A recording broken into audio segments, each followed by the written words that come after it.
हमीरपुर जनपद के सरीला तहसील के सत्ते के नशे में चूर नगर पंचायत अध्यक्ष पवन अनुरागी ने देश के चौथे स्तंभ कहे जाने वाले पत्रकारों के साथ की बर्बरतापूर्ण मारपीट। भ्रष्टाचार में लिप्त नगर पंचायत अध्यक्ष की खबर प्रकाशित करने से बौखलाए नगर पंचायत अध्यक्ष ने निर्वस्त्र कर किया 3rd डिग्री टॉर्चर।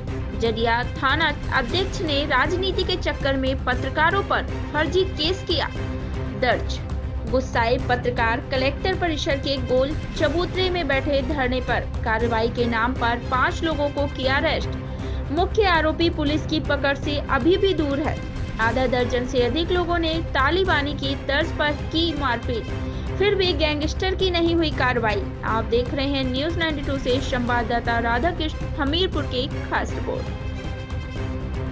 हमीरपुर में पत्रकार महासंघ ने आज से धरना स्टार्ट कर दिया है। मामला जिस तरीके से 2 पत्रकारों के साथ कृत्य किया है, जो चेयरमैन है पवन अनुरागी और उनके गुर्गों के द्वारा घर में 3 घंटे बंधक बना के जिस तरीके से पत्रकारों को मारा है, महज खबर चलाने के लिए खबर उन्होंने चला दी। उससे बौखलाए जिस तरीके से चेयरमैन के लोगों ने ये कृत्य किया है। जब तक चेयरमैन की गिरफ्तारी नहीं हो जाती है और पीड़ित पत्रकारों के ऊपर जो दर्ज हुआ फर्जी मुकदमा खत्म नहीं हो जाता, तब तक ये धरना जारी रहेगा। जब तक प्रशासन कार्रवाई नहीं करेगा ये धरना यूं ही चलता रहेगा। पत्रकार एकता जिंदाबाद। मैं सरीला का रहने वाला हूँ और क्षेत्रीय संवाददाता हूँ। मुझे शाम को 6:20 पे गांव के ही एक आदमी गंगा प्रसाद यादव का फोन आता है और उन्होंने खबर के बहाने मिलने के लिए बुलाया था। तो गांव के एक चौराहे के पास उन्होंने बुलाया तो हम पहुंच गए। हमारी किसी से कोई दुश्मनी नहीं थी। जब हम वहां पहुंच गए तो वहां पहले से ही साजिश षड्यंत्र के तहत उस मकान के अंदर कुछ लोग छुपे हुए थे जो कई गंभीर अपराधों में वांछित हैं और उनके ऊपर गैंगस्टर जैसे कम से कम 15 मुकदमे दर्ज हैं। पवन अनुरागी नगर पंचायत अध्यक्ष सरीला, चेयरमैन अखिलेश राजपूत जिनके ऊपर पहले से ही 15 मुकदमे दर्ज हैं, गैंगस्टर और कुर्की वगैरह भी उनकी हो चुकी है, लेखपाल को मारा था, चौकी इंचार्ज का सर फोड़ा था आदि, कम से कम 8-9 अपराधी पहले से ही वहाँ छिपे हुए थे अंदर। हमें इसकी जानकारी नहीं थी। हम जैसे ही अंदर जाते हैं वार्तालाप होता है, वार्तालाप के बाद षड्यंत्र के तहत लाइट बंद होती है, तब हमें लगता है कि हमारे साथ कोई अनहोनी हो गई है। उसके बाद कट्टा बंदूकों से लैस होकर ये लोग आए और हमारे साथ निर्वस्त्र करके मुझे लगभग 3-4 घंटे मेरे साथ बंधक बना के जो यातनाएं दी गई वो मुझे नहीं लगता कि फिल्मों में भी देखने को मिलता होगा। इसके बाद हम थाना जरिया जाके जब बंधक मुक्त होते हैं तो थाना जरिया में जाके शिकायत करते हैं। हमें पहले से ये पता नहीं था कि थाना अध्यक्ष जरिया की भी उसमें मिली भगत है। थाना अध्यक्ष जरिया की मिली भगत होने के चलते हमारी जो अपराध था वो चेयरमैन के ऊपर छोटी धाराओं में दर्ज हुआ। उसके बाद हमारे ऊपर साजिश के तहत सत्ता के दबाव में फर्जी क्रॉस FIR 15 घंटे बाद कर दी गई। जब हमने इसके संबंध में लेके कि जिला प्रशासन को बताया तो जिला प्रशासन ने वही जो कार्रवाई का आदेश होता है, उन्होंने कहा कि 3 दिन की छुट्टी है, आप आराम से रहिए और 3 दिन बाद हम इसकी जांच एडिशनल साहब से कराते हैं। हमने इंस्पेक्टर जरिया को फोन किया कि अपराधी खुलेआम सरीला में घूम रहे हैं, दिवाली मना रहे हैं। तो इंस्पेक्टर जरिया की मेरे पास ऑन कॉल रिकॉर्डिंग है। उन्होंने कहा कि मैं क्या कर सकता हूँ, वो मैं किसी को दिवाली मनाने से नहीं रोक सकता।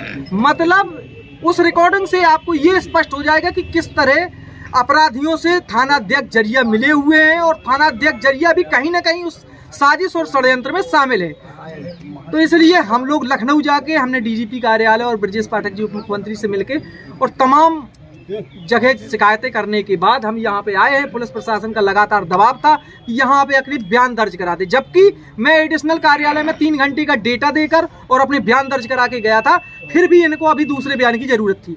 तो मैं जिला प्रशासन को सारे तथ्य दे रहा हूँ, सारे साक्ष्य दे रहा हूँ और अगर उनके ऊपर बुलडोजर की कार्रवाई नहीं होती है तो ये एक अन्याय होगा। क्योंकि अगर इसी जगह चेयरमैन सरीला पीड़ित होते और मैं आरोपी होता तो अब तक मेरे घर पे बुलडोजर चल गया होता। तो इसी के तहत न्याय बराबर होना चाहिए।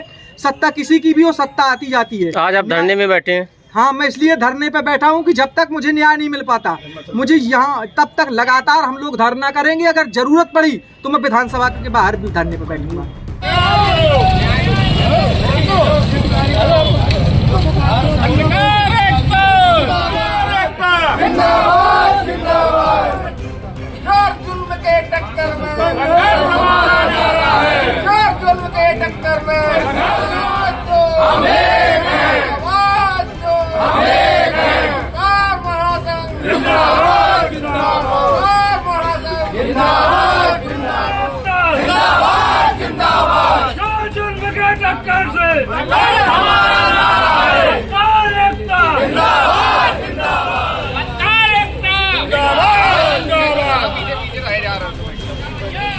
पत्रकार महासंघ जिंदाबाद, पत्रकार महासंघ, पत्रकार एकता जिंदाबाद, पत्रकार एकता जिंदाबाद, पत्रकार एकता जिंदाबाद।